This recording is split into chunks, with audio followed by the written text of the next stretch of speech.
అందరికీ నమస్కారం.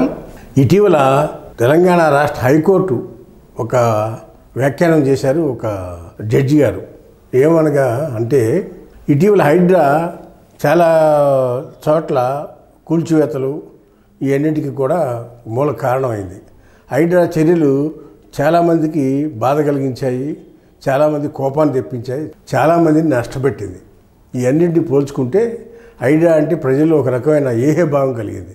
మరీ ముఖ్యంగా వీటన్నిటి మీద హైకోర్టు జస్టిస్గా ఉన్న సివి భాస్కర్ రెడ్డి గారు ఒక వ్యాఖ్యానం చేయడం జరిగింది. ఈ హైడ్రా యొక్క కార్యక్రమాలు ఏంటంటే ఈ కూల్చివేతల కార్యక్రమం జరుగుతూ ఉంది.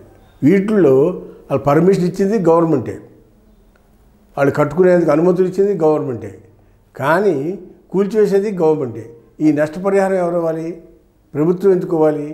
ఎవరి దగ్గర అయితే అనుమతులు ఇచ్చారో వాళ్ళ దగ్గరే ఈ నష్టపరిహారం వసూలు చేసి వాళ్ళకి నష్టపరిహారం ఇప్పించండి అని హైడ్రా మీద జస్టిస్ సివి భాస్కర్ రెడ్డి గారు కొన్ని వ్యాఖ్యలు చేయడం జరిగింది. ఈ భాస్కర్ రెడ్డి గారు మాట్లాడుతూ కొన్ని వ్యాఖ్యలు చేశారు.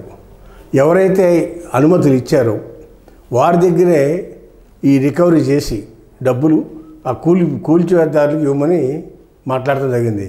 ఇదే కనుక జరిగితే ఎవరైతే అనుమతులు ఇచ్చారో వాళ్ళు ఒళ్ళు దగ్గర పెట్టుకుని ప్రైమరీ స్టేజ్లోనే అనుమతులు ఇవ్వకుండా ఉండేందుకు అవకాశం ఉంటుంది. అంతేగాని అనుమతులు ఇచ్చిన ఆయన దగ్గర వదిలేసి ప్రభుత్వం నష్టపరిహారం ఇస్తూ ఉంటే దీనికి అంతే ఉంది, ఒక పద్ధతి అనేది లేకుండా పోయింది. కాబట్టి ఎవరైతే అనుమతులు ఇచ్చారో వాళ్ళ దగ్గరే రికవరీ చేసి ఆ నష్టపోయిన వాళ్ళకి ఇప్పించమని ఈ ప్రభుత్వంలోని పెద్దలకు ఒక వ్యాఖ్యానం చేయటం జరిగింది. ఎవరు? సివి భాస్కర్ రెడ్డి గారు. ఇదే కనుక నిజమైతే ఎంత బాగుంటుందో చూద్దాం. హాయ్ ఫ్రెండ్స్, మా ఫ్యూచర్ టుడే ఛానల్ చూస్తున్నందుకు చాలా థ్యాంక్స్. మరిన్ని లేటెస్ట్ వీడియోస్ కోసం వెంటనే సబ్స్క్రైబ్ చేయండి. అలాగే ఈ బెల్ ని కూడా రింగ్ చేసేయండి.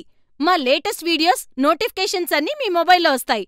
మా వీడియోస్ మీకు నచ్చితే లైక్ చేయండి, షేర్ చేయండి, నచ్చకపోతే కామెంట్ చేయండి.